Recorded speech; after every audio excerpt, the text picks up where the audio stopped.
tallying center. Just a while ago, the results which we were waiting for from Jacque constituency trickled in here and pushing the lead, the ODM candidate's lead, that is Ochilo Ayako, from the 73,000 to 85,000. We are now talking of 85,234 against his main challenger, that is Eddie Okech of Federal Party of Kenya, who is now at 60,555. So far, those are the results that we have received. Actually, all the constituencies have posted all their results here. We are talking about of 8 constituencies, that is Jacque, Awendo, Uriri, Rongo, Suna East, Suna West, Kuria East, and Kuria West. So all the constituencies have already posted their results here. We are waiting for the returning officer to make it official any moment from now. There's a lot of anxiety and excitement here in the hall from supporters of Ochilo Ayako, the ODM candidate. Remember, this particular by-election was sort of a litmus test for the ODM, whose was being perceived like it has sort of lost its grip on Migori County, taking into consideration that the coming up of the governor of this particular place, that is Okoth Obado, who has openly been running parallel to the party's leader, that is Raila Odinga. Remember when the party picked Ochilo Ayako to fly its flag in this by-election, Obado was sort of opposed to it and threw his weight behind Almas Otieno, who later on withdrew from the race after getting a job at the Salaries and Remuneration Commission. So this was being looked at keenly here in Migori County because of those reasons that I've spoken about. Remember, it is also said that Eddie Okech was also receiving some backing from the governor. Of course, he had vehemently denied those claims, saying that he's a man of his own. But so far, that is what is happening here. We are talking of 85,234 against 60,000. We don't think that anything can happen as we speak now to tilt those results. We're just waiting for the resigning officer to make it official.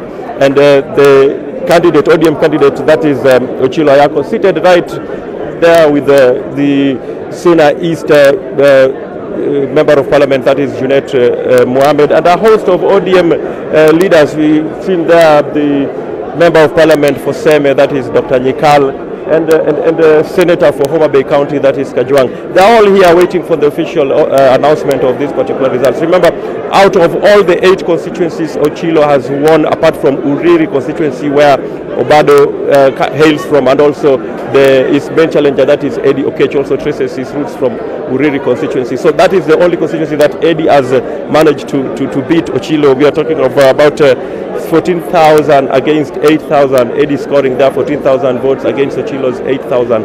But in the other remaining constituencies, those are 7 constituencies, Ochilo has trounced him, making it this particular, putting an end to the campaigns and the competition that has been going on down here between ODM and the Federal Party of Kenya.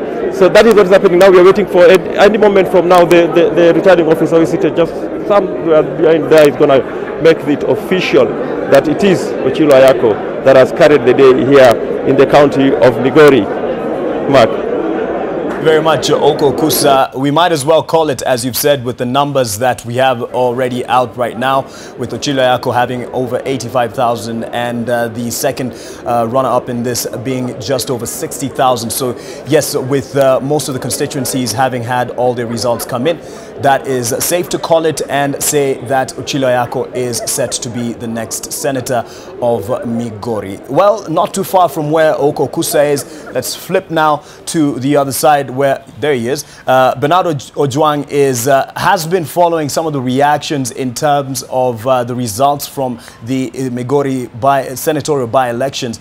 What are you hearing so far? I mean, we know that right now, given the numbers, Ochilo Ayako is set to be the next senator. Well, thank you very much, Mark. We are here in Ranena, Wendo constituency, whereby supporters of Ochilo Ayako are currently, they have started celebrating here, and other supporters of other candidates are saying that they have just accepted the result. And we are just going to talk to some of the Ochilo Ayako supporters. Just tell us what are they saying following these results, which is yet to be announced by the IEBC Commission. You'll start with your name. Kwa majina anaitwa Isayo Dongo Chola. Mimi ni mkaaji wa Ranen, ambapo ni mji wetu mdogo, tena mimi ni gavana wa Ranen. Nimemshukuru sana seneta wetu ambapo tumemchagua na amani. Tena uchaguzi umefanyika vyema bila ukora lolote, tena hakuna uwizi, imefanyika vyema zaidi. Tena nimewashukuru sana wakaaji wa Migori County kwa kufanya kura na amani. Tena tumeona hiyo amani mpaka Mungu ameleta mvua ya baraka ya tele.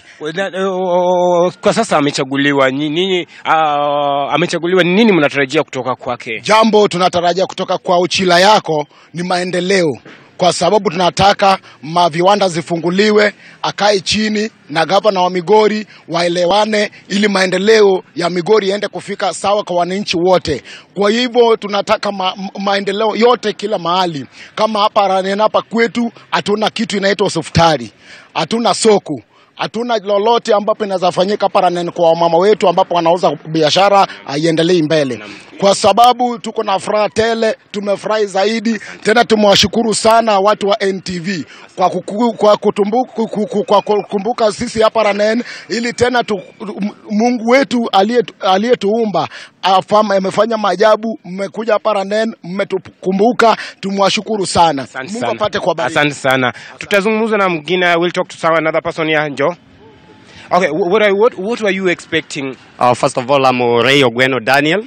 When I came to vote, currently I'm staying at Mombasa, Mishomoroni, but I came to vote because the reason why I came to vote, because I saw within the posters of Ochilo Ayako, he said that he's a man of integrity, he's a man of empowerment and all that. So I came to exercise my voting right so as he could do whatever he promised to do. And I believe that he's going to exercise that.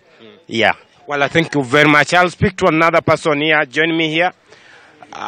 We are seeing people are celebrating. Yes. According to me, people are celebrating. I'm happy that Ochilo Ayako have taken it, but with me, I was supporting a different candidate. Honorable Samuel Otieno is number 3. I'm happy with that, and I will work with Ochilo Ayako as my senator because he has the potentiality. Yes. What do you expect from his leadership now? Okay, I know Ochilo Ayako is a man from here. He's from this community, and I think first of all atatukumbuka kwa sababu unakumbuka nyumbani kwenu ndio unaenda nje. Sasa nimefurahia sana. Mimi ingawa siasa lazima tuwe na mtu ya mwisho, lakini siasa pia kuna namba 2. Namba 1 ndiye anafanya kazi. Tunashukuru wenye walipigia Ochilo Ayako, sisi ni ndugu na dada, tusipigane, tuendelee kushirikiana pamoja na Ochilo afanye kazi. Well, thank you very much. Joining me is another man here. What were you expecting this? Okay, bila shaka mimi ni mkaji wa hapa Ranen, na kiukweli kura yangu nilimpigia Eddie ambaye amechukua namba 2 kwa saizi, ijapo matokeo hayajatoka bado. Lakini kwa upande wangu nimefurahia sana, lakini Ochilo akae tu senator wa Migori kwa sababu ameshatafuta sana. Nini unatarajia kutokana na uongozi wake? Okay, ninachotarajia ni kwamba katika uongozi wake afanye tu kazi ambapo itakuwa sawa tu yani. Well, thank you very much. I'll speak to another supporter here. Join me here, Mami.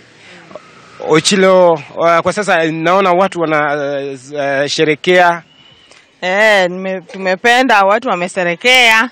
Tumefurahi kwa sababu Ochilo amepata hii na tumefurahi. Ochilo sasa ni seneta. Round ile alibaki, sasa hii amepata, tumefurahi. Ochilo ni mtu yetu, aenda tufanyie kazi. Nini mnatarajia kutokana na uongozi wake? Tunatarajia mazuri. Ochilo akiingia huko tutapata maneno mzuri. Tunapenda Ochilo. Ochilo ni mtu yetu. Well, thank you very much. Okay, Mark, you've just heard from Ranena residents, Wendo constituency. They are saying that they are expecting a lot from Ochilo Yako's leadership. And remember, we will be here as we are waiting for official announcement of Migori senatorial by-election results, whereby my colleague Uko Kusa is standing by in Migori County tallying center, where he will be giving us more updates concerning about those results. Back to you, Mark. Bernardo Juang, always love the comments we get from the people on the ground, the potentiality that they look forward to from those who will be representing them. Thank you for that. Stand by, of course, with the reactions as soon as it is made official. But, of course, Ochilo Yako is set to be the next senator of Migori, given the lead and the early lead that he has of over 85,000 votes so far, with the majority of the votes and the constituencies having sent in their results. On the split screen, you can also see what's happening at Milimani. Law courts will be back there. And this, of course, following the case on Joe Irungu and Jacque Maribe. And they'll be facing murder charges. And will be there. Zainab Ismail is also manning the developments from that scene. But for now, let's go over to Mombasa. The Ministry of Trade, Industry and Cooperatives is currently holding a consultative meeting with Anti-Counterfeit Agency, KRA and other stakeholders in their renewed fight against counterfeit goods. The meeting has also brought together security agencies in the region with the aim of facilitating the fight against illicit goods pouring into the local markets through Mombasa. Over to you, Kevin Mutai, and what has happened so far? Well, I thank you so much, Mark Masai from Nairobi, and we're glad to join the broadcast from here in the county 001. And like we've just said, is that currently there's a sensitization meeting currently going on that has brought together the key stakeholders within the Ministry of Trade, Industry and Cooperatives, together with the agencies such as the Anti-Counterfeit Agency, the Kenya Bureau of Statistics, or the Kenya Bureau of Standards, and KRA. This is aimed at enforcing, or rather coming up with ways in regulating the counterfeit goods entering the market. Remember, the agency has said that the influx of these particular goods pouring into the markets of Kwale and Mombasa counties has really impacted the economy in this region, and they're here together with the security agencies to ensure that they come up with ways and policies to ensure that these particular goods not enter Kenya. They're saying that there are particular porous borders, probably in Kilindini and Lunga, where they're saying that these particular goods that are imitating the original products that are supposed to be in the market are currently in the country, and they're here in their renewed efforts to ensure that these particular goods are no longer available in the local markets. Mark, this is something that they're saying that it has never happened in this coastal region, and they're saying that they will also extend this particular arm and to ensure that the local investors in the country do not fall victim into these particular products, which they're saying that they're really destroying the market in the country. And we're keenly following on the proceedings that are currently happening here. Remember, the agency also has a mandate to sensitize and enlighten the public concerning these particular illicit goods in the market. They're saying that there are particular companies and institutions that are producing the imitation of the goods that are genuinely supposed to be in the market, and they're here to sensitize the public. It's a forum that it's opened to security agencies and other key players in the industry to ensure that this trade of illicit goods is being fought in all the angles, to ensure that also the market in the country will be able to boost the economy. But for now, Ken, I take it back to you to studio. We will go inside there. I'm informed that we're expecting the Minister of Trade, Cooperatives and Industry, that is Peter Munya, the PS Chris Kipto. They're all expected to be here, and also the heads of the various departments and agencies that the forum will be able to include them in, to ensure that the fight against these illicit products in the country, or rather in the coastal region, is being controlled. Back to you, Mark Masai, in studio. Looking forward to your legitimate report on the counterfeit meeting in Mombasa. Thank you very much, Kevin Mutai. Let's take a look at our diary this morning, which will be dominated by the court case in Milimani. The Director of Public Prosecutions, as mentioned earlier, has sanctioned murder charges against TV journalist Jacque Maribe and Joseph Irungu. In a statement to newsrooms, DPP Nuruddin Haji says he is satisfied that there exists enough evidence to charge the two with murder. The two are being arraigned today, already have actually. They are in just waiting to get into court in regards to the killing of businesswoman Monica Kimani, who was found with her hands tied behind her back and her throat slit. Police say DNA evidence linked Joseph Irungu to the crime scene. His parents say the police are not being sincere.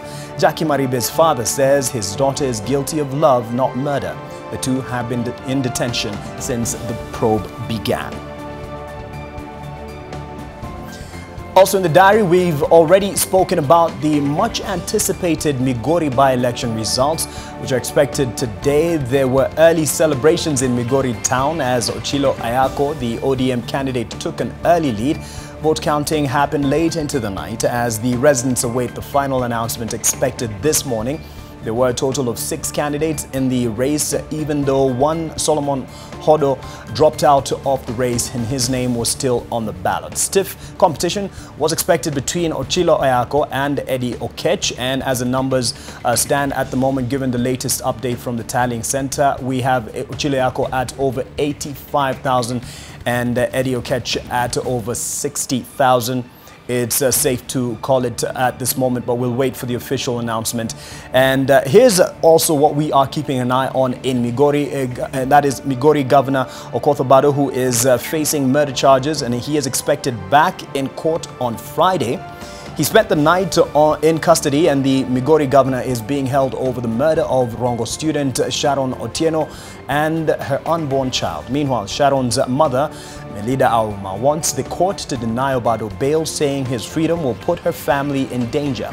The bail hearing will be determined on Friday at 2:30 p.m.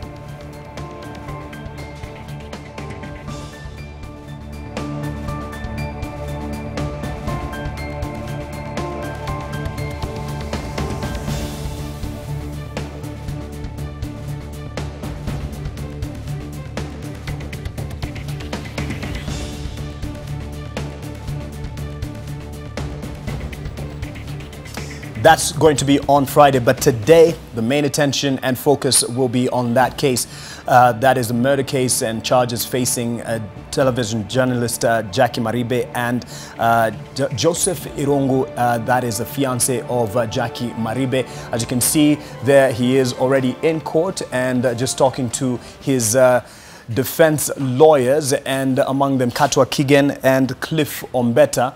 And as you can see there with his arm brace there, because given the injury that he had earlier, seemingly he has received treatment, a concern that was earlier on by the parents as they spoke to NTV's Dennis Okari, who say that he was denied proper treatment and medical attention given the bullet wound and the gunshot wound that he had. And of course, as you can see, he is seemingly in good health, and we will be able to capture the moment when Jacque Maribe is also arraigned. They're both facing murder charges, and this is given the go-ahead by the DPP, who says, given the evidence so far after the Director of Criminal Investigations, or the Department of Criminal Investigations, I should say, went through the evidence that they have and collected even more over the days that they have been in detention, he feels that there is good reason to charge them with murder. And we'll see the deliberations from court as the morning goes on. We should be expecting the session to start very, very soon.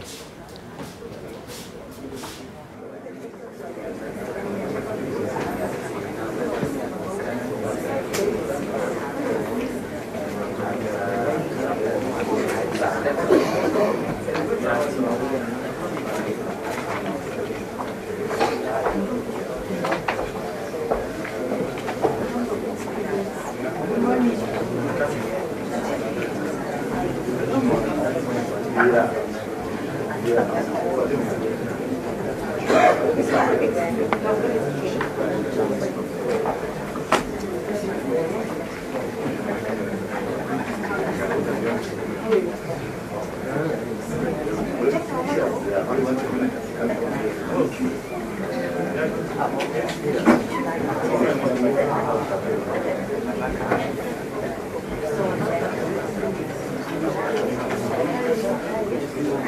matter is today. The one you're waiting for medical medical. Been given. I've seen you. He promised to get He'll be given. At least we can talk them. You have yes.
As you've seen, Jacque Maribe and her fiancé Joseph Irungu are both in court, and it's all a waiting game to see, to wait on the session to begin as soon as the judge enters the courtroom, and we'll be crossing over there to capture everything, all the proceedings there.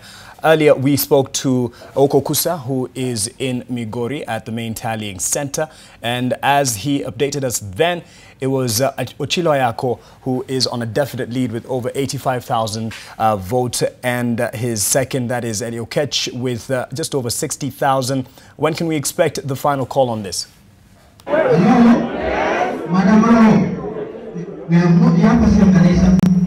we have not come here for peace.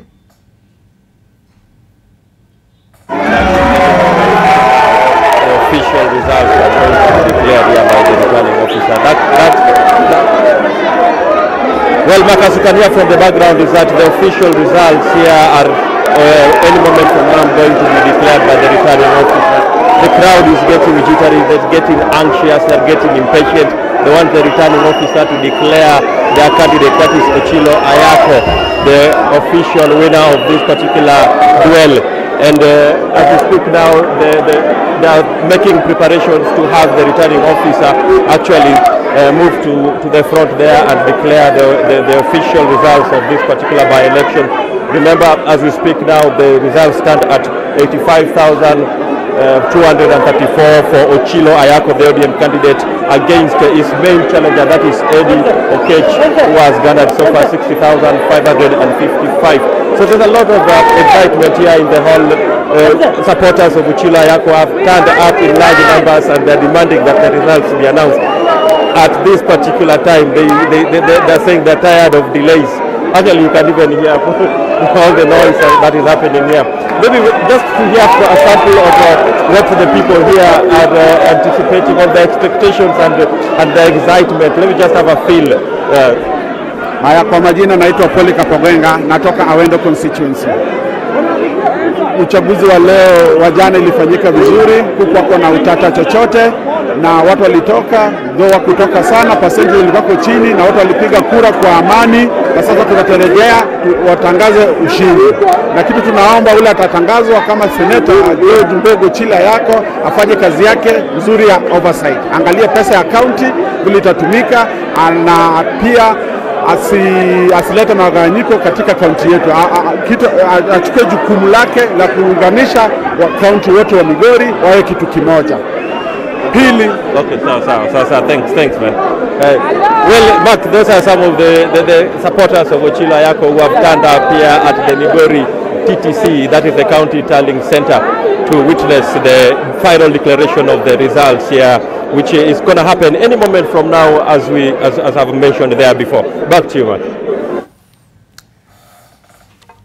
And as soon as that happens, we'll be crossing over there just to capture the official announcement and celebrations. But just as we crossed over to Migori, the magistrate walked into the courtroom at the Milimani Law Court, and I believe the proceedings are beginning. Let's listen in.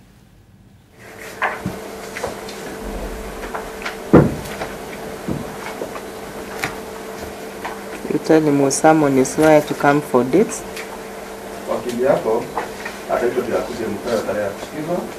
Give me a date. Can put it on Monday. Monday. 15. You come back on Monday.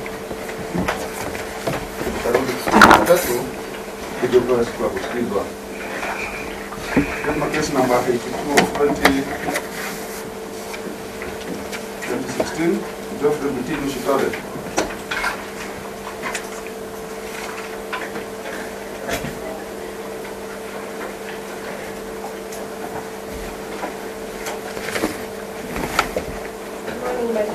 Good morning. My name is MCT Chepseba for the defense. My colleague Mr. Otieno for the state. The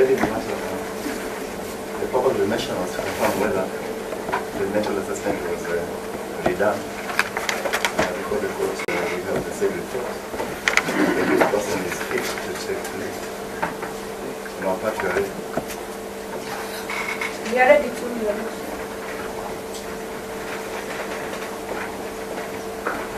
return. Happy fun.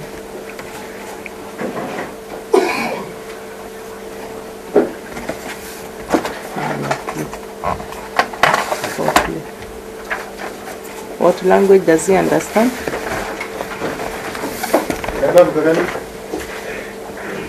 Swahili.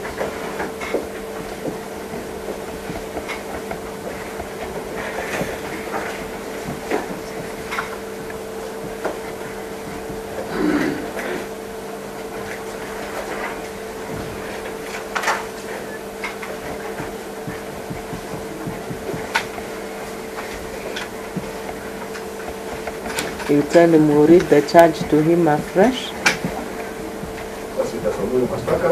You should listen carefully because you'll be required to answer.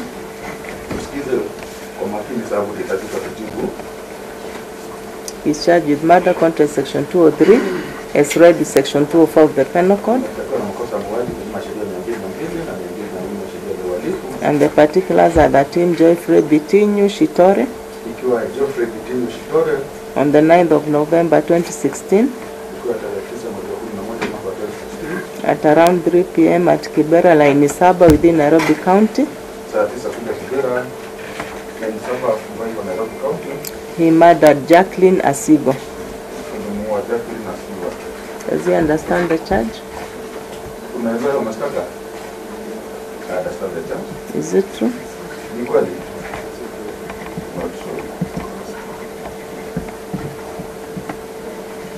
You want a plea of not guilty?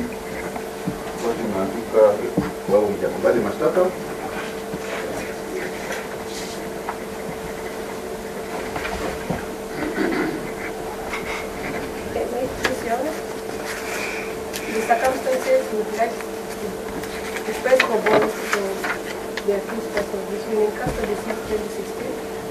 He has been ailing. No, just a minute. There's an objection from the state. I pray you use your discretion. Are you opposing bail? Yes, Nadine. I'll be praying for 2 weeks to confirm with the IO as to whether we will be having any issues with releasing. No, 2 weeks is too long. 1 week would be sufficient. The court session there has begun, but it's not currently on the case facing, or the murder charges facing Jacque Maribe and Joseph Irungu. As you've seen, the two gentlemen, the first gentleman there actually seated next to Jacque, are the ones who are having their charges read out to them. And of course, their team representing them giving a response on the same. But as soon as the hearing starts on the cases deliberately on Jacque Maribe, and specifically on Jacque Maribe and Joseph Irungu, will be crossing over there. But in studio, I have on standby ladies who've joined me this morning ahead of an important day, the International Day of the Girl. And I know we'll get to the point where people will ask what's happening to the boy child. But first, let's understand and appreciate what's happening for the girl child. And in studio, I have Emily Tata. She's a beneficiary of Safer Cities Project. And as I've told her, she can smile. It's okay. This is a good conversation. We're not in court. Don't worry. And next to her is Mercy Jacque. She is a director of Program Strategy, Quality and Development Plan International. Thank you for joining us this morning. And not a stranger to your screens is Nerima Wako. She is Executive Director, Siasa Place. Yes, this is still important for her as she represents the youth. Siasa Place is all about the youth. And yes, a good demographic of that is the girl child. So I'll start with you, Mercy Jacque, in terms of the importance of this day, that it will be commemorated on October 11th. That is on Thursday, I believe, and we'll actually be having that live. The importance of this day, why October 11th, and what we seek to achieve with it. Thank you, Mark. The International Day of the Girl was agreed upon in the UN General Assembly in 2012, October 11th in 2012. And the whole idea about the International Day of the Girl was to make sure that we are elevating the issues that the girls are facing, just to ensure that they have an equal platform in decision making, in participation, especially in education, that they can get equal protection that everybody else enjoys, because we know that this is not the case in all the places where we live, especially in some of our communities. Yes. And also so that we can make sure that we are not leaving anyone behind in enjoying the SDGs, the fulfillment of the SDGs. Introduce us first to Emily, and she'll speak on her behalf as well, but yes, she's part of a program that I believe you have been assisting and facilitating. Yep. That is the beneficiary of Safer Cities Project. Introduce us a bit to what that means and how you are supporting many others in the country. Okay. Thank you. The Safer Cities project is being implemented in Embakasi. That is where Emily comes from. Okay. We have two Safer Cities projects. This one is in Embakasi. We have another one in Kibera. But for today, we are focusing on Emily, who is from the Safer Cities project in Embakasi. Okay. We are implementing the project in partnership with the CBRE and our office in the UK. And the purpose of this project is to make sure that we have safe, inclusive, and accountable spaces for girls. What do you mean spaces? Is this just where they reside in the workplace? What do you mean the space? By spaces, we mean public spaces, private spaces. So we want girls to be safe when they go home. So we want to empower them so that they can know how to negotiate their relationships at home. And also where they work, we don't want them to be exploited. Where they live, in the communities where they live, we want them to be safe when they are walking home, when they are in social halls, when they're in the marketplaces, when they are in public places like public transport. We just want to empower girls to make sure that they are safe and also sensitize everyone around them that it is their responsibility to keep girls safe. Emily, tell us a bit more about how this manifests or this is beneficial to your life directly. When someone hears Safer Cities Project, they might think it's a place you live, wamekodeshea nyumba. What's happening here? First, nitashukuru sana kwa kufika siku ya leo hapa. I appreciate so much. Safer Cities for Girls, before wakuje kwa mtaa yetu, tukuwa na hiyo information ya kujua kwa nini nafaa nikuwe safe na kwa nini wasichana wengine pia wanafaa kuwe safe. So walikuja kwa mtaa yetu waka-implement hiyo program ya Safer Cities for Girls, na tukatembea tukiangalia mali ni safe na mali si unsafe, na wamekuwa wakitupeleka trainings, tunafunzwa. So kwa saa hii naweza niko na njia za kujua this place is safe na hii mahali hapa si pa safe kwa mimi kama msichana na wasichana wenzangu. Okay, so wana provide security ama ni kukuambia tu usiende eneo fulani kwa hii time, labda usiku ikifika saa 1 usipitie hapa? Hii Safer project ni nini haswa? Upande wa security siwezi sema wana provide security, but ile information wanatupatia, wanatufundisha mali fulani unafaa kama wewe kama ni msichana, kuna mali unafaa kupita ukiona ni kama mali hakuna light. Msichana hafai kupita mali hakuna light na ni usiku, unafaa upite mali kuna light ndio feel ukiwa safe kama wewe kama msichana. Na pia mali kama wametufundisha mali kama kwa kiwanja, unajua kuna wasichana wana feeling wakienda kwa kiwanja wayuko safe juu ya wale vijana wako kwa kiwanja. So kwa wakati huu kama saizi kwa mtaa yetu, sisi kama wasichana tumeanzisha hiyo program. Wenye walianzisha hiyo program ya Safer Cities for Girls, saizi tumeanzisha a football team yenye wasichana at least wakienda kwa kiwanja wana feel pia ni kama part of that hiyo kiwanja. Wakifika wa feel ni kama wako unsafe, vijana watawahat. At least wametueducate, na pia kuna vile wametufunza tunaweza tukifeel tuko unsafe venye tunaweza fanya ndio tuweze kusaidika. Kama for example kama hakuna lights kwa mtaa yetu, venye kuna vile wametufunza, tunaenda tunaongea na kama ni county governments wetu, kama kuna wale watu wako wamehusika upande wa hizi vitu kama lights, barabara na hizi corners mbaya. So tunaenda kwa wasichana tunaongea na MCA. Sasa tuko committee ama Embakasi kuna 3 groups zenye wamerecruit huko Embakasi. Kuna Tricolab, kuna NYC na kuna hiyo yetu sasa yenye mimi natoka Vision Makers. So tuko na kwa hizo groups kuna watu tofauti. Kama sisi kwa group yetu tuko 22 na kuna boys and girls, tuko mix. Si atu wameacha vijana sana nje. Tuko na boys na girls, na sisi wale wasichana tunafundisha si wale wametoka kwa hizi groups, ni wasichana within the community. Tunaenda tunawapatia information. So and that is mostly like what she's talked about is really direct security concerns that face girls in different parts of the city. But you've spoken about the other spaces, that public spaces that you need to give better opportunity. And to Nerima Wako, from your perspective at Siasa Place, your concerns in terms of the challenges that face gender equality, realizing that in this country, what's the topmost concern for you? The topmost concern would be, right now, we're completely being flooded with the referendum, right? And that's what everyone is talking about.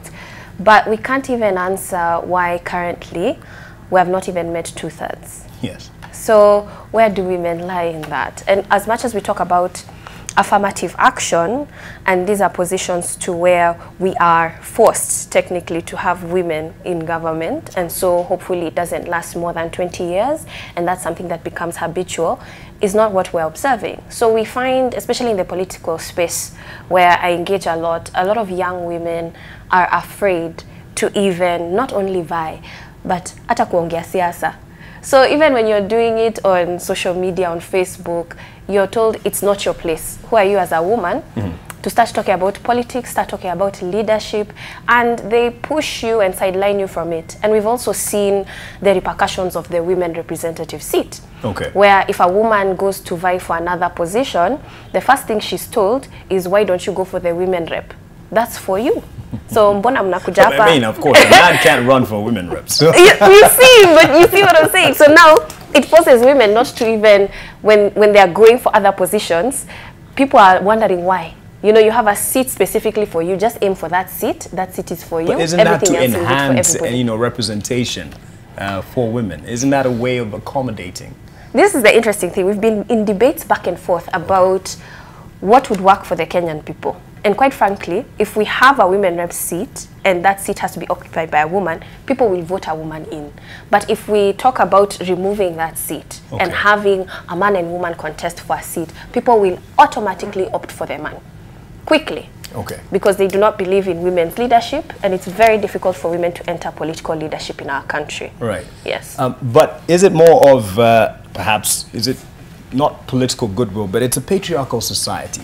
So it's what you are up against. It's not necessarily that people don't have trust in the abilities of women, but it's cultural. So how do we fight that from your perspective as Plan International? I think fighting is not it. Not the word to use. Yes. Okay. All right. Influencing is more like it. Okay. Because the message we are trying to drive across is that if I find Emily walking at 10 o'clock in the night, why do I automatically have to believe she's up to no good? So why can't I leave her to walk home? Maybe she was from a response. Somebody called and she was in distress. We have equipped her with skills. So somebody called and wanted to be listened to. So she left and she went. If she boards a matatu at that time, I can tell you she won't feel safe. But why won't she feel safe? So what we are doing is just making sure we have about 1,000 matatu drivers and touts that we are working with in Embakasi. Right. And the message is, keep girls safe when they are in your matatus. Don't harass them. Don't try to look for an excuse that that dress is too short, that trouser is too tight, that dress is too long, and therefore we need to harass you a bit so that you can know your place. This space is for us, women and the men. Okay. And that is why in this project and many other projects that we are doing as Plan International, the focus is to tell people, these girls have a place.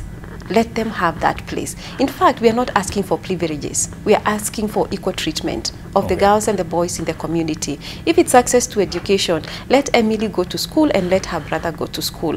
If there isn't enough school fees, then let them divide by half and then we go to the MCA. I can only afford half, so can you pay half for this and for this from the CDF money or any other kind of negotiation? Okay. So it's more like telling the communities where we live, let us have an equal place, an equal platform where girls and boys can launch their future. Okay. Yeah. Let's hold on this point right now. There's some reactions that we can see on the split screen. That is, I believe, the reactions from Migori have already come in terms of the official results. Now, Milimani Court, both Joey and Jackie are on their feet to respond to the charges.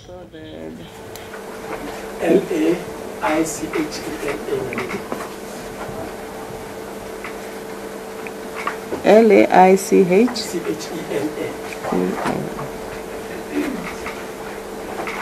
For the second appeal, my other colleague, Mr. Katwa, again, and Mr. Dunstan Umari, they are both present. Present.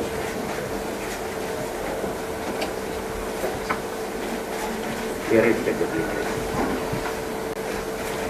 Please, my lady. In this matter, I appear for the Republic, together with Mr. Mbali and Mr. Ondina. Mr. Omiti is watching with the family of the deceased.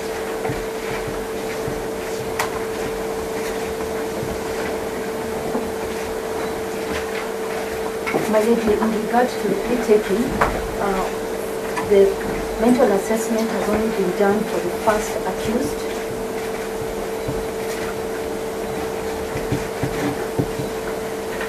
We are yet to request for the second accused.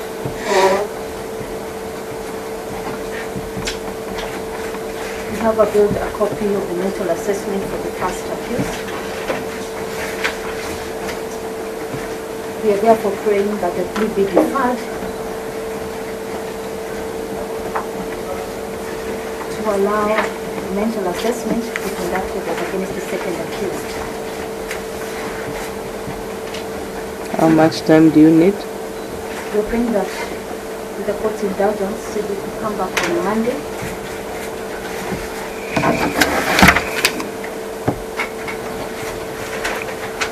As we are praying that the second accused be escorted to Maribe Mental Hospital for assessment.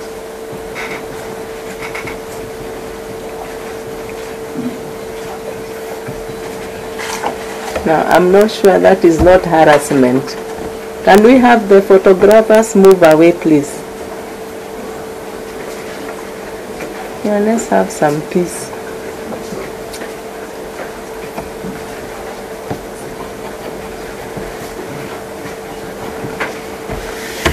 Is there any opposition to that prayer? Yes. I expect Mr. Kato, because I don't see why the others should oppose.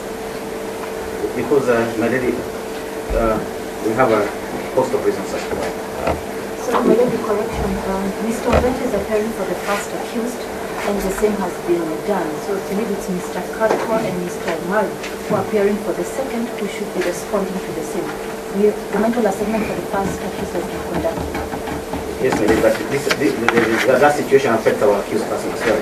And we have a reason as to why his has been taken. Why shouldn't he take his plea then? And secondly... It's a package, Mr. Omdeto. Come again, my lady? It's a package. I cannot... it's in one charge. It's in one information. Yes, my lady. And the reason why we would object...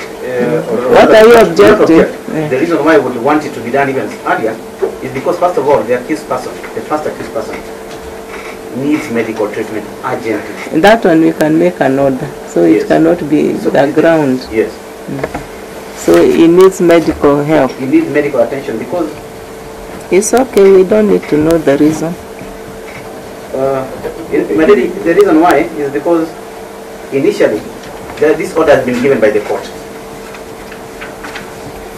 It's an order that has been given by the court that had asked for them to be held.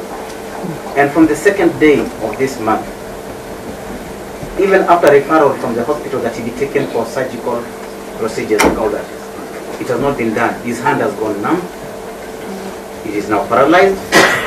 He is not able to do anything with that hand. There is some swelling inside and a lot of pus that is coming out right now even as we speak. Such that any delay even to take him to hospital, which will be insisting that the court just insists that he is taken immediately. For that purpose, it will be important that he's taken.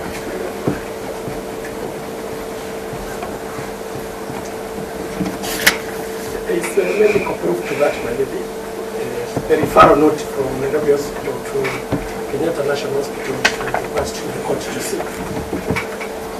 You wonder why it was ignored up to date, despite the persistence. Where is it? It is there, my lady. It's a note to that application. The final thing.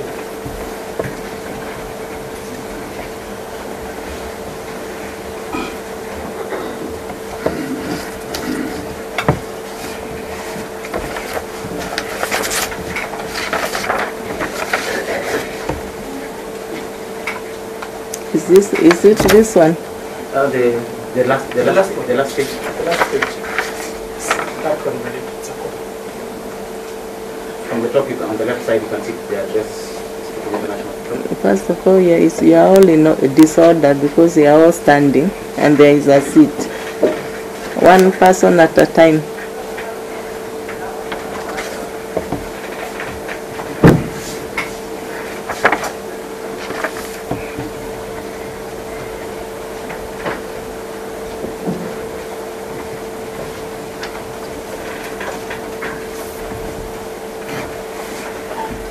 Is the person in charge of the prison here? The police, actually. Don't worry. The one for prison is...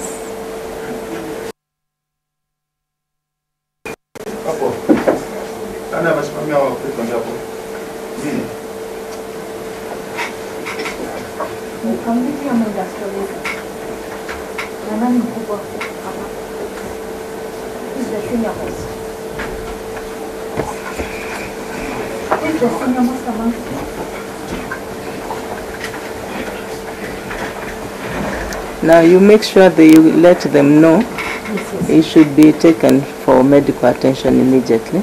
Yes, ma'am.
Now I've said I'll grant the prosecution the time they have sought to have mental assessment done on the second accused. You haven't had me.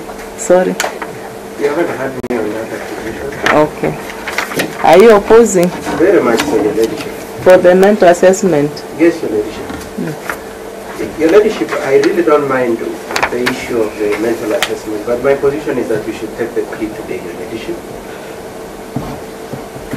And the reason, Your Ladyship, is that my client was arrested on the 29th of September and has been in the exclusive hands of the prosecution for the last 11 days. Your Ladyship, I very much pray that you give some regard to the fact that they have come before you and casually requested you to defer the taking of the plea without giving any reason as to why they haven't done the mental assessment. Your Honor, Your Ladyship, we submit that is being very casual on the rights of the accused, considering the length of time they have held.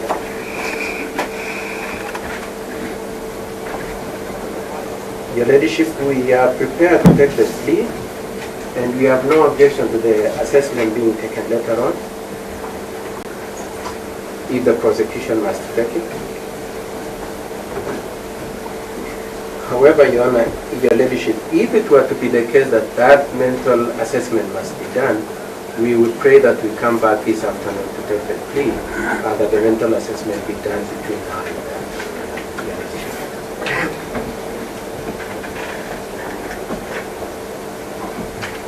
The incarceration of the second accused, even up to Monday, would be unfair.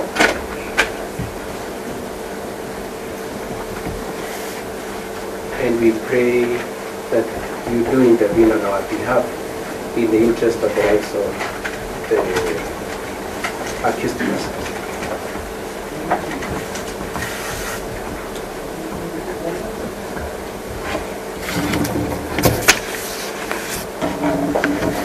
That's all, Your Ladyship. I'm sorry, Your Ladyship, if I appear rude. No, I was it's okay. waiting for you to give me audience. It's all right. I overlooked that.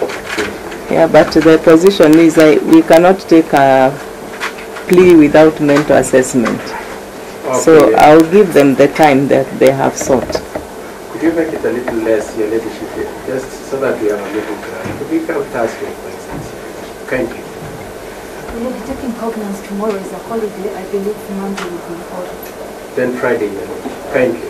Kindly. Our report has to be prepared and avoid to the court. You know the practice, in fact they usually need 2 weeks. But I'm squeezing them to do it by Monday so that we can take plea. Even using that criteria, Your Ladyship, they have had them since then. It's okay, I appreciate that. But it has not been done, so that we cannot now, it's like milk which has spilled. So we cannot correct it. So they still will need time to do it. Time, Your Ladyship, you can't take from Monday, kindly. No.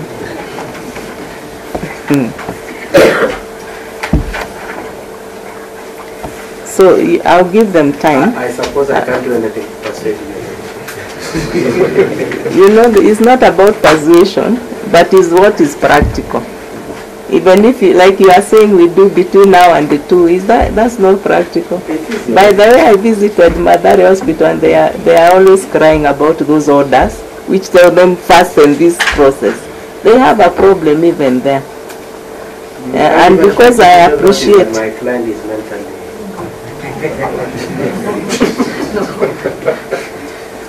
You are saying I take judicial notice of what? Of her mental state. Is that on something of notoriety? Yes, you did. No, I think now it's becoming ridiculous. Yeah. Let's do it the normal process. Yeah, so I appreciate all those things, but the mental assessment needs time. I think by Monday that's good enough. And it's not long enough. We usually give them 2 weeks, but I'm giving you a short time. So I appreciate also where we are coming from. So I'm making the following orders. They'll both be remanded in remand custody. The first accused will go to industrial area remand, and then the second accused, Langata women. The prison should organize to send the second accused for mental assessment at Madare. We can now take a date for the plea. I'm deferring it. You want to come back on Monday? Yes, Your Ladyship. I will come on Monday. And may I inquire, Your Ladyship, if it's possible to learn at this point in time whether bail will be afforded? We will be opposing bail. We will be filing the affidavit in opposition to the same.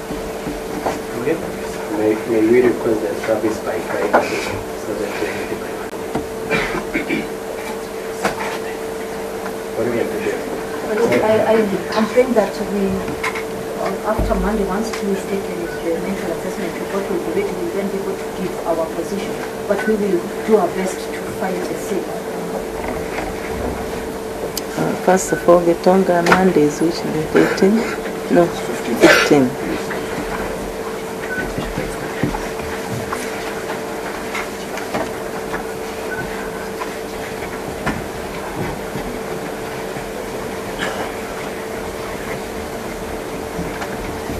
Now, I'm saying about bail, if it is opposed, we should have a reply, an affidavit to that effect. by Monday when the plea is being taken.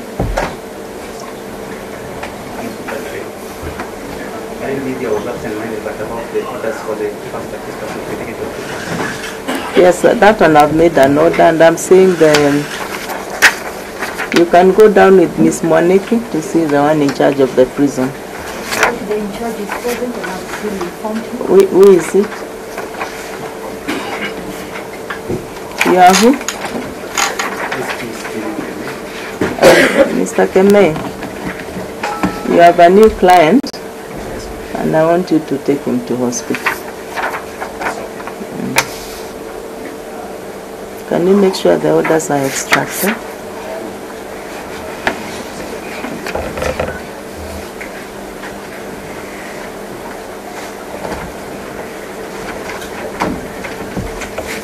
You tell them to stand so that you tell them that.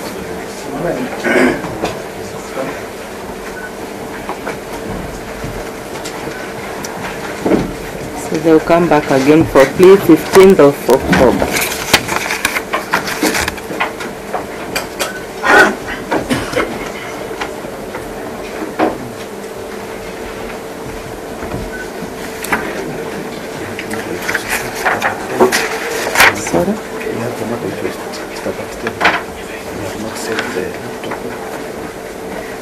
They need to set.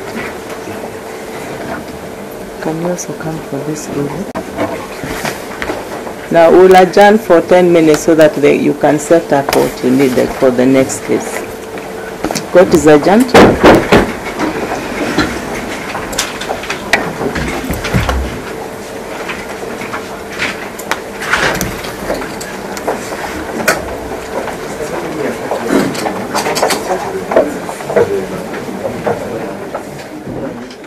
In just under 30 minutes, the court has been adjourned by Justice Jesse Lesiet, and as you have been following the proceedings there, the first accused, that is Joseph Irungu, his defense team had made the request that he gets medical treatment for his hand, of course, the wound that he experienced.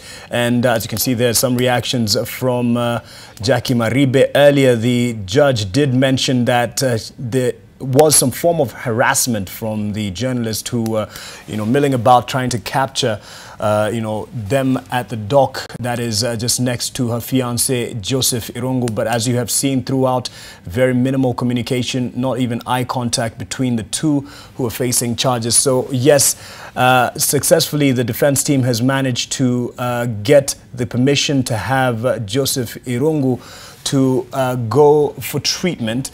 And he will, of course, after that be remanded at Industrial Area Prison. And as well as Jacque Maribe, she will be remanded at Langata Women Prison. And this will be till the 15th of October, that is Monday, when they come back to court to take plea. And as well as you heard in the proceedings, that the judge had really tried to give some allowance there in terms of her getting some medical assessment, and her team that is led by Katwa Kigen had made the request that she has a medical assessment at Madare Hospital done by 2 p.m. and she would be brought back to court, but the judge said that is not practical and she would be brought back on Monday, and that will be adequate time for her to get a good medical assessment, as is the procedure. He was trying to make the argument there that from what she saw, she is of sound mind. As you can see there, everyone wanting to capture the moment as they're on the dock before they're taken to their separate prison, and that is Jacque Maribe to be remanded at Langata Women Prison, and Joseph Irungu, the first accused, to be remanded at the Industrial Area Prison. And yes, as we leave the courtroom there, as the session has been adjourned, they will be making their way. I'm not too sure if he will be getting the immediate medical treatment, as Cliff Umbeta, his lawyer, made the argument that his arm has gone numb, as you would appreciate, given the accounts that are from him and the family, that he got a bullet wound and from that has needed medical attention, something that his family also made mention of, saying that he was not being allowed the right to good medical treatment, which would even lead to him losing his hand and perhaps even if really bad fatality. But that's not the case. He is well enough to be in court, but will be getting medical attention the soonest time possible. So we'll take a break here on NTV Today. We'll be back with a conversation on the International Day for the Girl. And as well, there has been some nuances, complaints as how this story has been treated. I'll get some reactions from Nerima Owako Ojiwa, who has told me that has to be added now to her title. Mercy Shege is also here. Emily Tata is in studio as well. We'll be going on with that conversation when we come back. Stay with us.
Welcome back to NTV Today. Did you know that Thursday will be the International Day of the Girl? Not for the girl, of the girl. That's how it's titled. And of course, we'll have a commemoration of the same, and we'll be carrying it live. In studio, I have ladies who, from their institutions or where they stand, they would have one or two things to say in terms of the representation of the girl child and of course gender equality in Kenya. And we spoke earlier about the Safer Cities project. Emily Tata is a beneficiary of this in Embakasi, and she's told us how it works, a bit of how it works. And Masi Shege, the director of program strategy, beg your pardon, at Plan International, helps facilitate this particular program in different parts. They've said they have in Embakasi and in Kibra.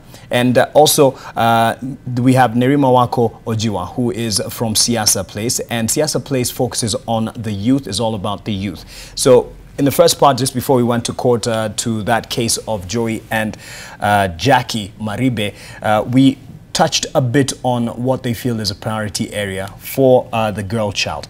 But first of all, Nerima, just off the top of what we've seen developing, I mean, not on the pros and cons of the case, but how this has been treated in the public eye. And how, for instance, Monica Kimani, the victim, the stories that are out there now. And yes, you could, you know, throw the blame at media, but also social media, and that is to the public in terms of how they nuance some of these stories and the blame that is thrown. And we have Joy Irungu now also being painted in a different light. What have you been concerned about?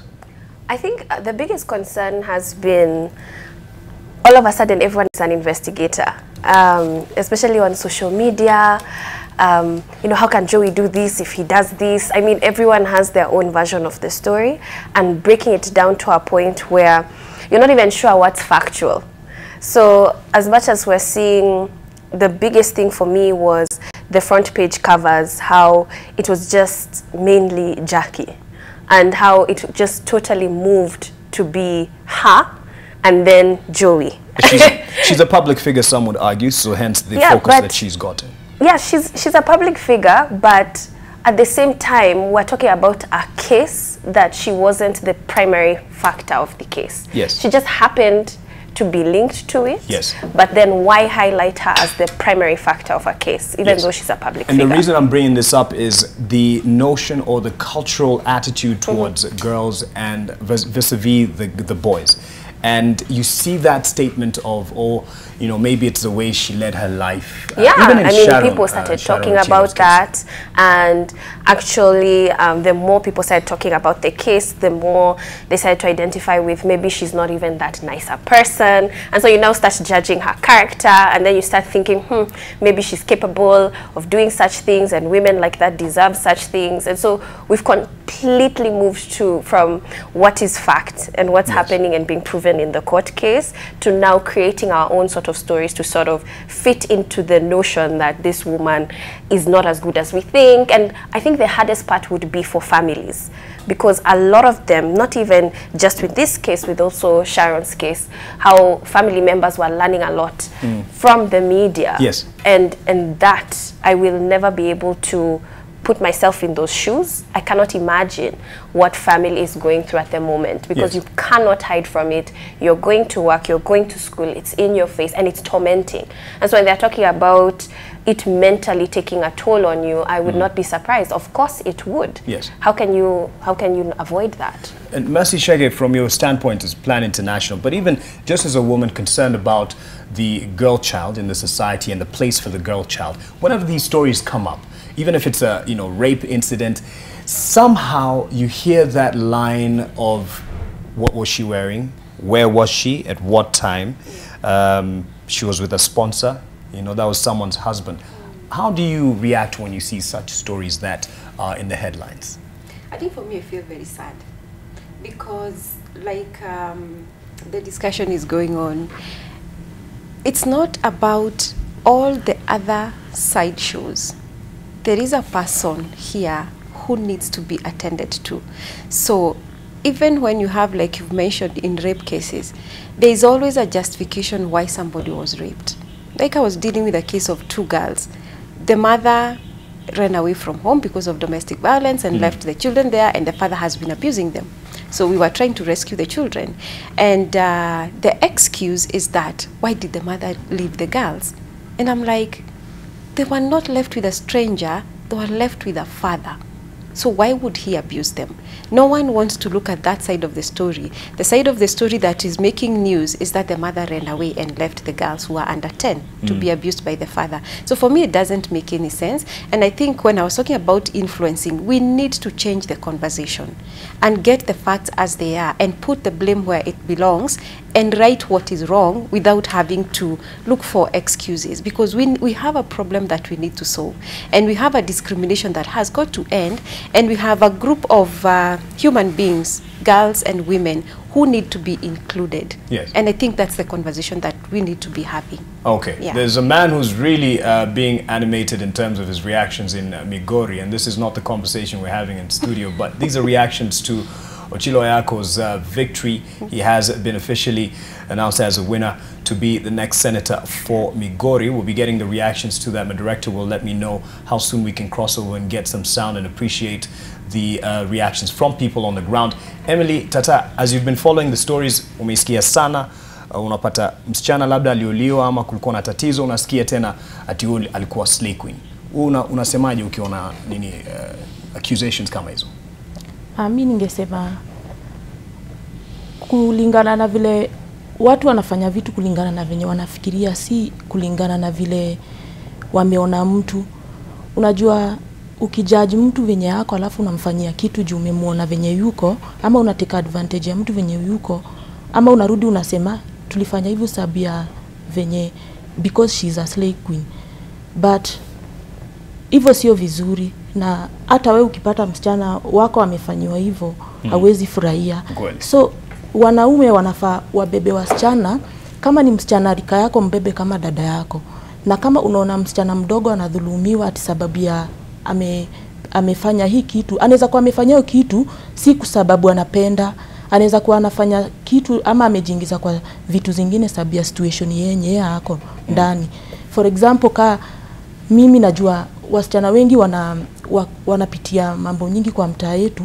For example, sababu ya situation kama ya poverty. Unaona situation ya poverty inaweza fanya msichana aende apitie mali atake kufanya kitu, alafu mtu mwingine atake advantage afanye kitu kwa msichana. So msichana anafeel unsafe, but sababu ya situation inamfanya inabidi lazima afanye kitu kama hii. So kwa wanaume ama kwa madugu zetu, mimi ningejaribu kuambia tubebe hao wasichana kama masista zetu, ama kama watoto wa kike wetu, ama kama mama zetu. Sababu tukifanya vitu ama tukichukua marumas, tunaanza kusema huyu alifanyiwa hivi sababu ya venye alikuwa amevaa, labda huyu alifanyiwa. Umesikia hivyo Embakasi mtaani? Msichana akidhulumiwa na labda alikuwa nje kitu saa 5 usiku, anaambiwa ulikuwa afanya nini usiku nje? Kuna hadi case ya kwa mtaa yetu ili happen some months ago. Msichana alishikwa ati anakunywanga. Huyo msichana ukunywa, anaenda akiimba kwa barabara usiku. So alishikwa, akabakwa. But una imagine because huyo msichana au enda akipiga kelele kwa barabara, so watu hawakutoka nje ati wanaweza msaidia, sababu wali assume huyu ni yule msichana mwenye anaongeanga usiku ovyo ovyo. So wakati alikuwa ako raped, kwa sababu hiyo ni kesi iko mpaka kwa police station kwetu, wakati alikuwa ako raped, hakuna mtu alitoka nje kumsaidia. So alidhulumiwa vibaya, akaikwa makaratasi kwa private parts, akafanyiwa vitu mbaya. But at the end of the day, huyo msichana mpaka sasa hakuna mtu anashughulikanga na yeye. Huyo msichana alipelekwa hospitali, akaenda Kenyatta, akatibiwa, akarudi kwa mtaa, bado anakunywanga tu, na watu wanamuona tu akikunywa. Unajuaje kama next time to the same thing ita happen? Sababu sasa ashazoea, hadi kwa mtaa anasemanga walisema nilirepiwa, nilienda na nikarudi, waendelee, nilisikia vizuri. So unaona hii pia kosa information, ana feel juu hakuna mtu anaweza nisaidia, so acha pia mimi nipatie na information ya ile waone nikaa sina shughuli ama sijali kama mbaya. And in talking about the Safer Cities project, from Siasa Place's perspective, someone might ask then, I mean, let's make it safer for all the youth, not just the girls. You know, let's make it safer. So is this approach perhaps not getting as much force or support from other you know, players or stakeholders because it's just directed at the girls. And this I bring up in terms of initiatives that are brought up for the girls and you leave out the boys. Yeah. Then people feel like, okay, this is just for a special case. Why really get involved? That's, I mean, it's a challenge. It would be good to have an environment safe for everybody. We don't want anyone to grow up in a hostile environment or to feel to feel that they have an experience of hostility through life because of the gender they were born with. And I've seen it as well in our engagements with, I would say, 12 to 13. I can already see the difference where young girls are actually more outspoken, and I see the boys a little bit laid back, don't really, withdrawn. I don't know if you've experienced that, where they don't really engage, interact. You're seeing girls being more confident, more engaging. They want to be in the forefront. They want, and I think one of the most shocking things was we were doing a bit of team building, and I saw a 12-year-old girl. There was a boy trying to talk and give directions, and she was like, "Speak up! I can't hear what you're saying." And I was affirmative action.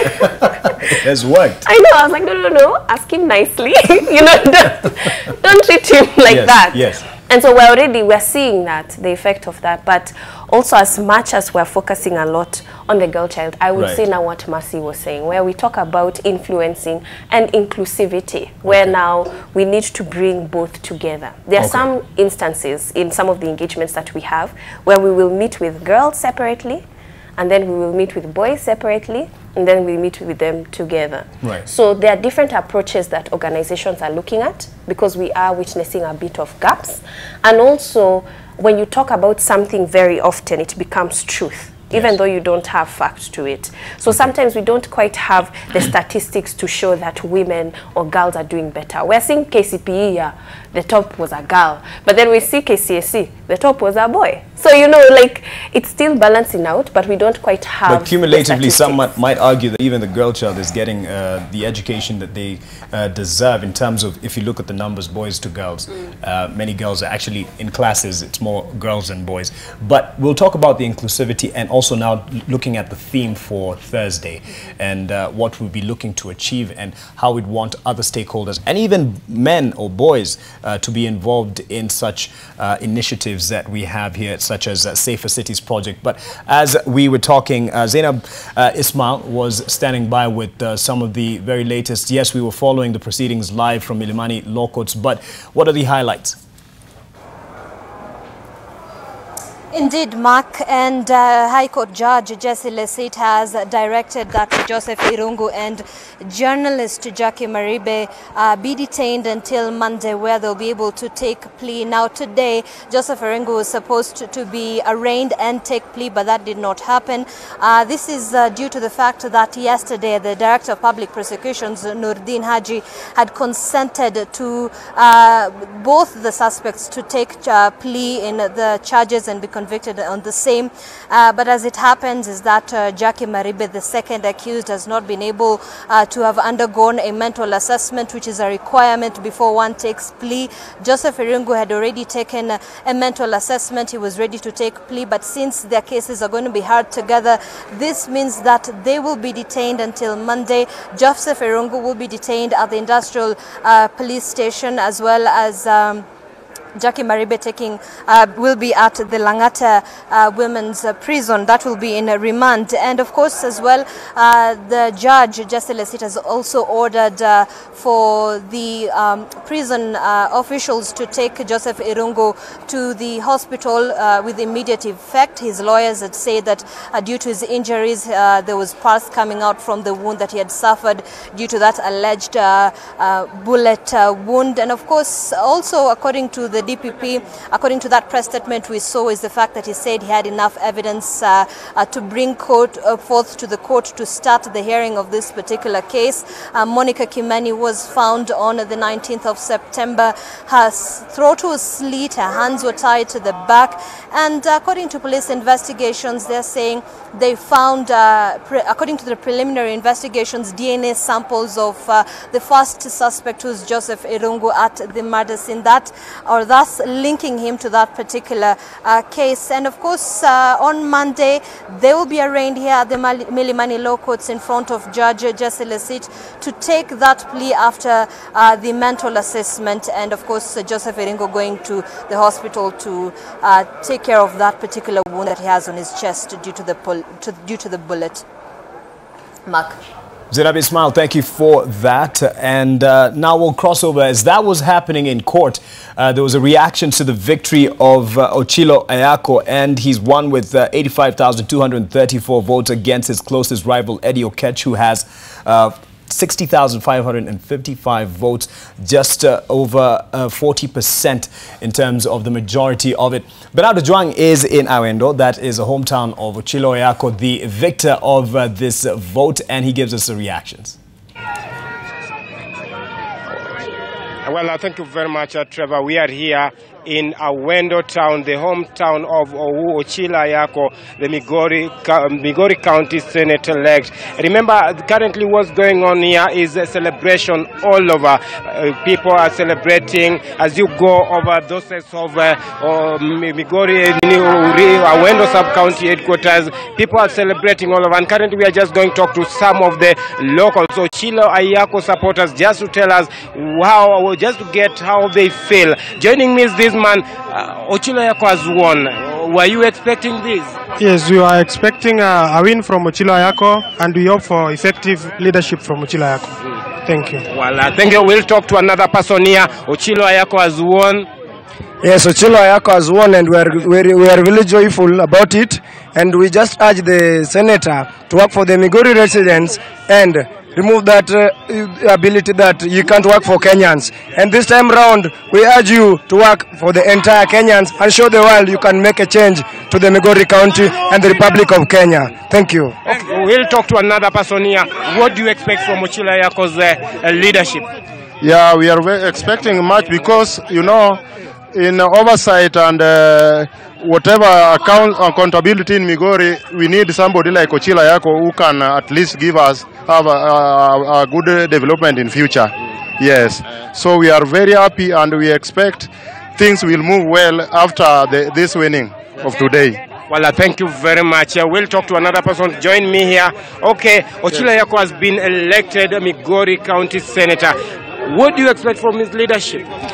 Kwa vile tulikuwa tunataka Ochilo vile sinda ushindi yake, sisi tunajua hiyo accountability, pesa itakuja tu kwa watu wa raia. Kwa vile anaenda kuhesabu pesa huko, vile county anafanya na pesa, Ochilo ndio anajua hiyo hesabu na wasaidia watu wa Migori County. Sisi tunashukuru, tunaomba Mungu, tunashukuru watu wa Migori, hata watu wa Kuria tulikuwa pamoja, tutasaidiana vile Ochilo sasa itakuwa senator ya Migori County. Thank you very much. Asante sana. We'll talk to another person here. Ni nini unatarajia kutoka kwa uongozi wa Ochilo Ayako?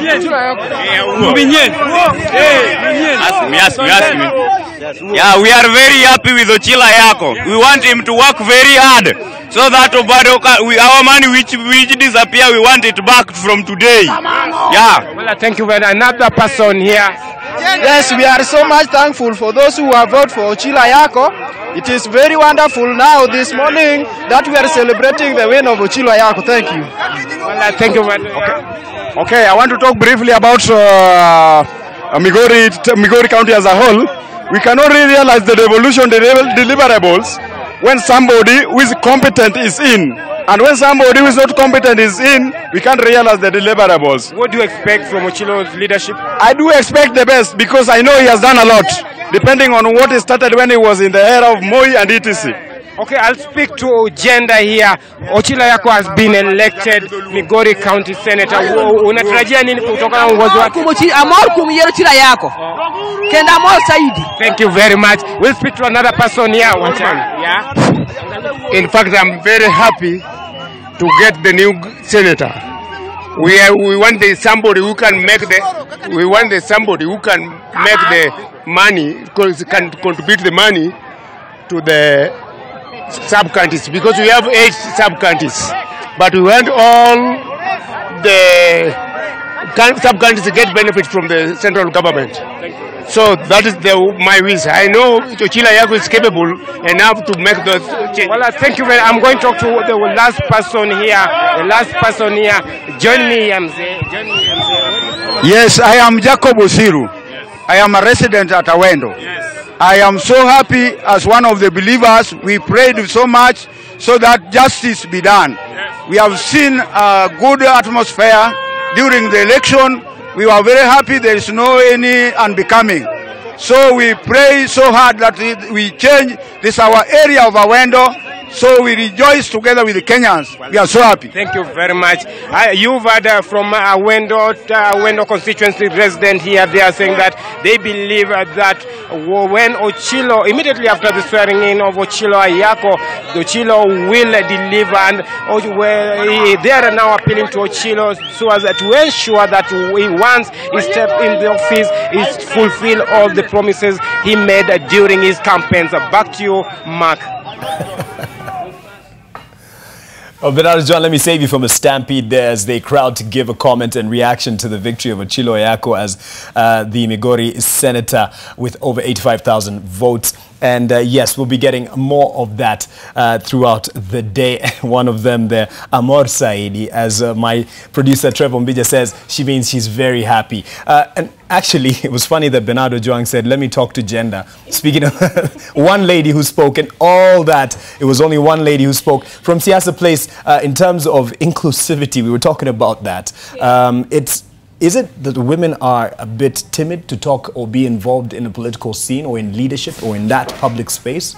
Okay, Mark, if I was a woman, I would not want to be in that crowd.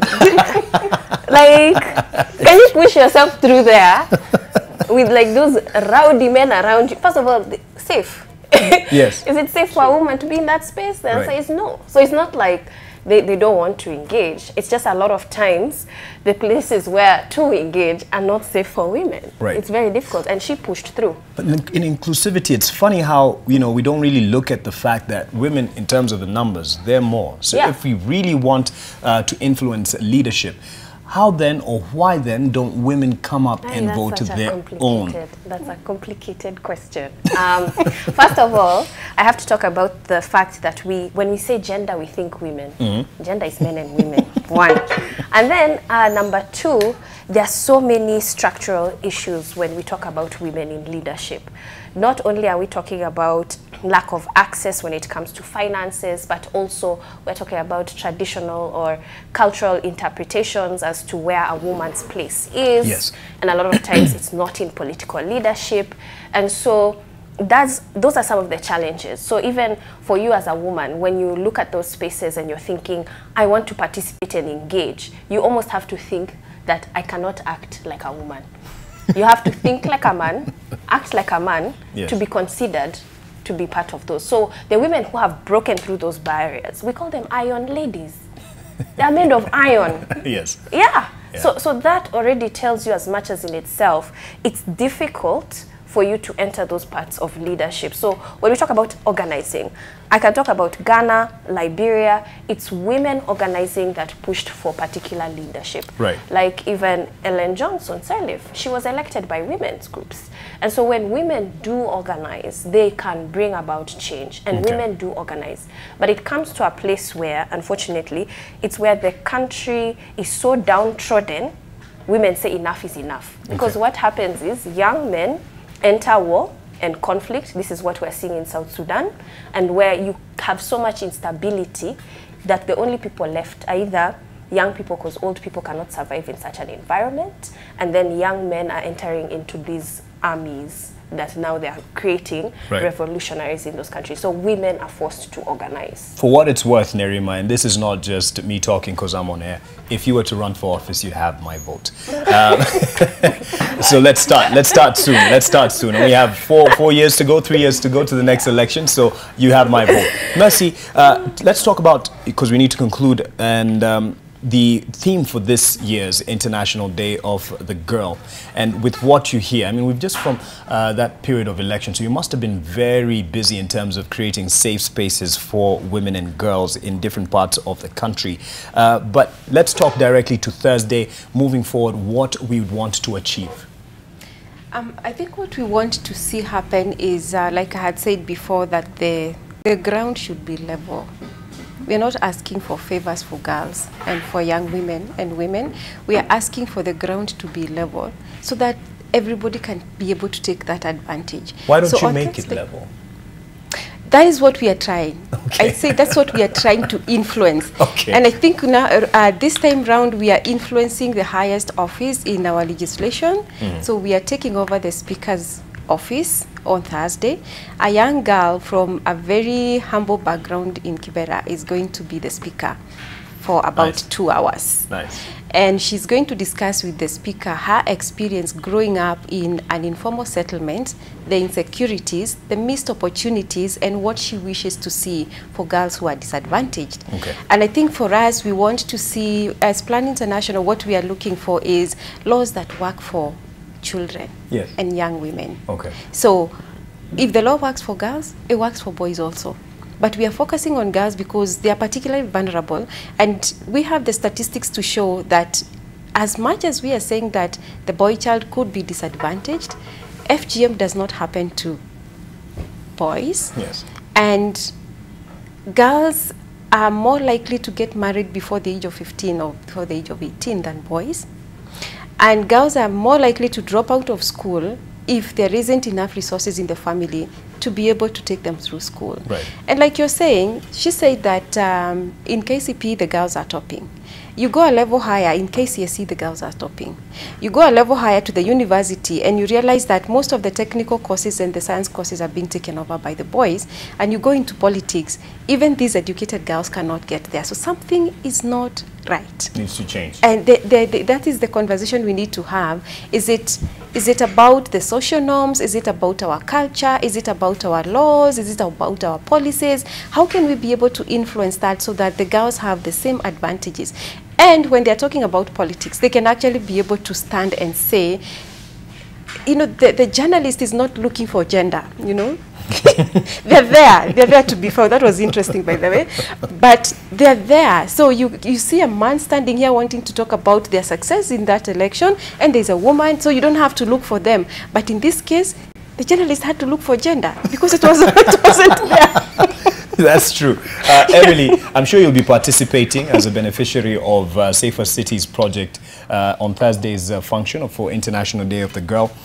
We talk to other girls in other areas in terms of making this a reality for them. Unaweza waambia nini?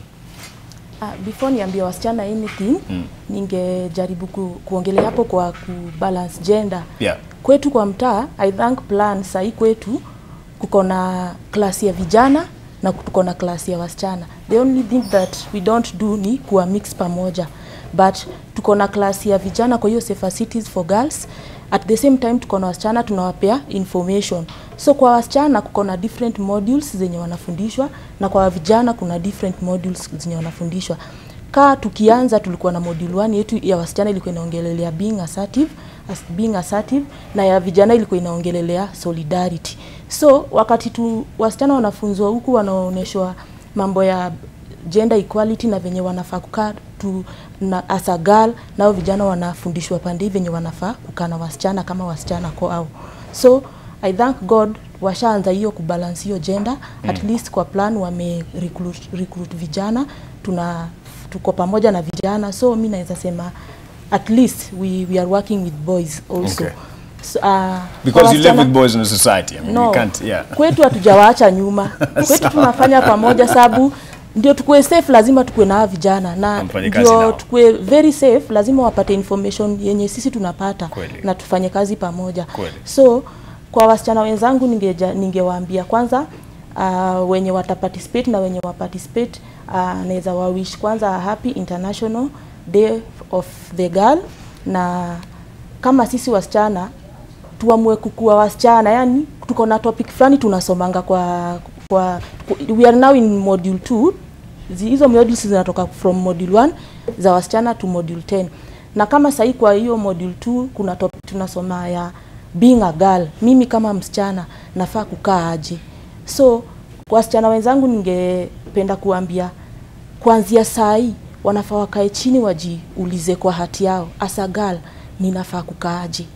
na ni nini ninafaa kufanya ndio ni feel mimi ni msichana na ni feel niko safe kwa community ama kwa environment yenye najipata. Lakini kuna wale wanasema kama Nerima, kama unataka kuingia siasa, lazima uwe kama mwanaume.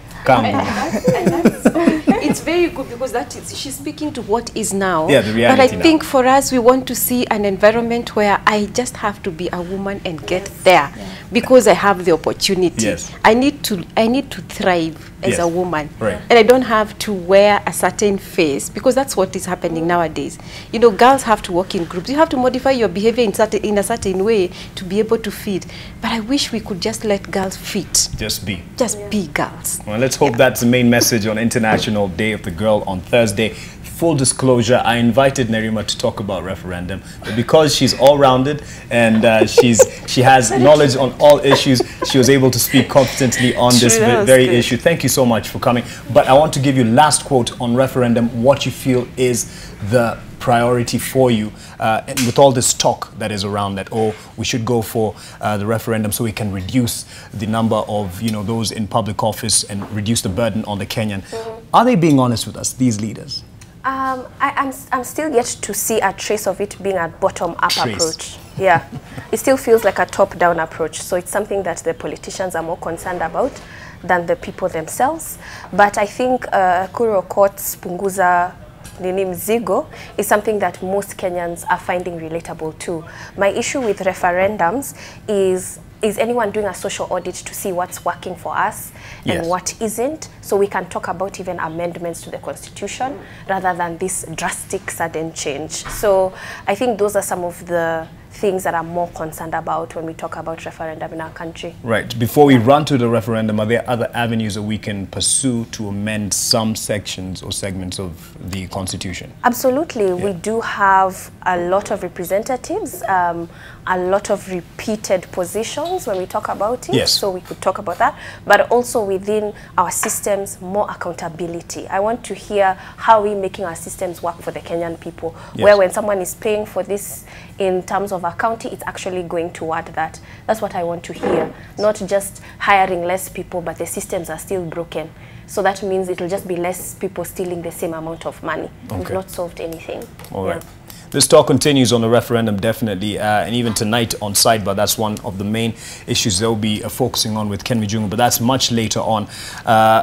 Yes, you can catch or you can get more of the work of Nerima Wako either on our station. We really have her on it.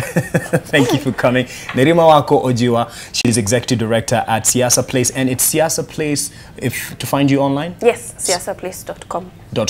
And Mercy Shege, you can find her work, of course, on Plan International, on the website, definitely. On Thursday, where will it be? And can people come?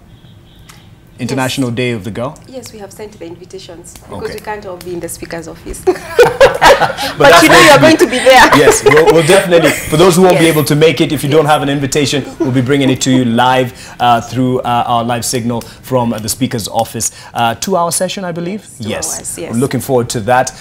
And Emily Tata, watu wako wanaweza kupata Emba, wapi exactly, kifanya hii kazi? Wanaweza nipata Embakasi at Soweto Social Hall, sana ndio tuna implement hapo kwa Soweto Social Hall, na pia wanaweza nipata Facebook, Emily Tata, na hopefully msitume ma DM kwa hiyo nini. This is all about safe spaces, safer cities project. Msilete hiyo story nyingine Emily. Na pia wanaweza nipata through Plan International. Ukinihitaji unanipata through Plan. Ona kautengia siasa wewe. Vile unaongea.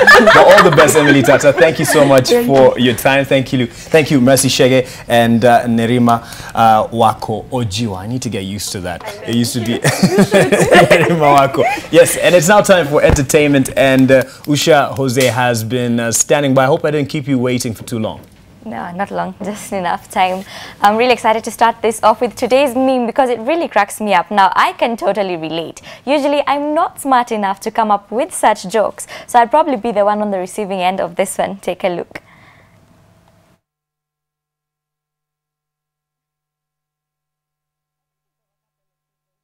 Probably be able to. I can think of a couple of people who would probably be able to, like I can actually think of 2 schoolmates that would do this.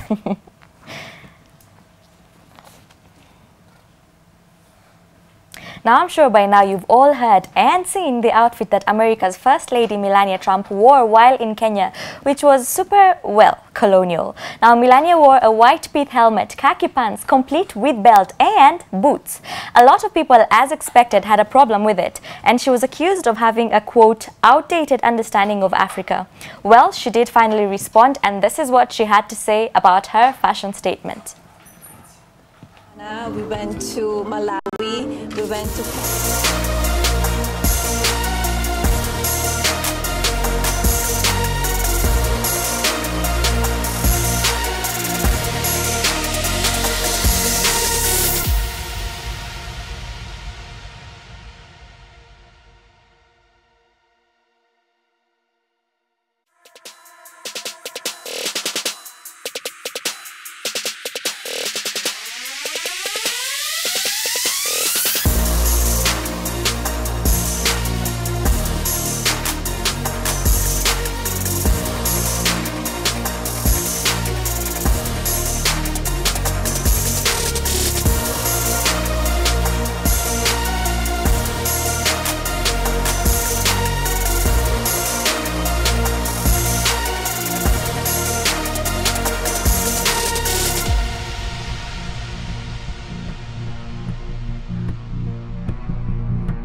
Karibu.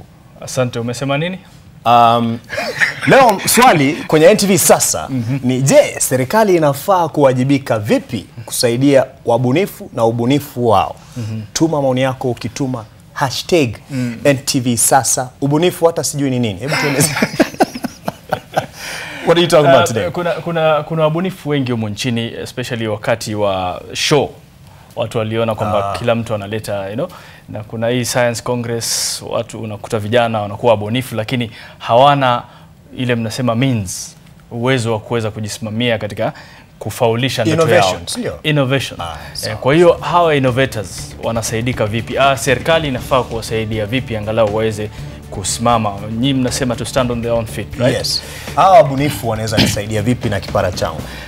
Kama kuna mmoja anakuja. Mmoja kuna ni mtaalamu wa masuala ya nywele, unaweza kwenda kushonwa. Staki weave. Wenyewe wanasema kupandikiza nywele. Na vile vile wengine wanasema nyama ya panya inasaidia nywele kukua. Lakini ukijaribu labda. Asante. Wacha tu mimi nibaki na mbuzi. Tutarejea na masuala ya ubunifu na ufadhili na vipi serikali inaweza kuwasaidia hawa wabunifu angalau waweze kujitegemea, kujikimu katika maisha yao katika ile hali ya kujikomboa, kwa sababu wengi wanazo fikra na mawazo mazuri ila hawawezi kujikomboa kutokana na uhaba wa fedha mifukoni mwao. Kwa hiyo yote hayo tutapata katika NTV sasa, nikiwa mimi na mwenzangu Daniel Bule baada ya muda usio mrefu. Naam. Have a good morning. I'm Mark Masai.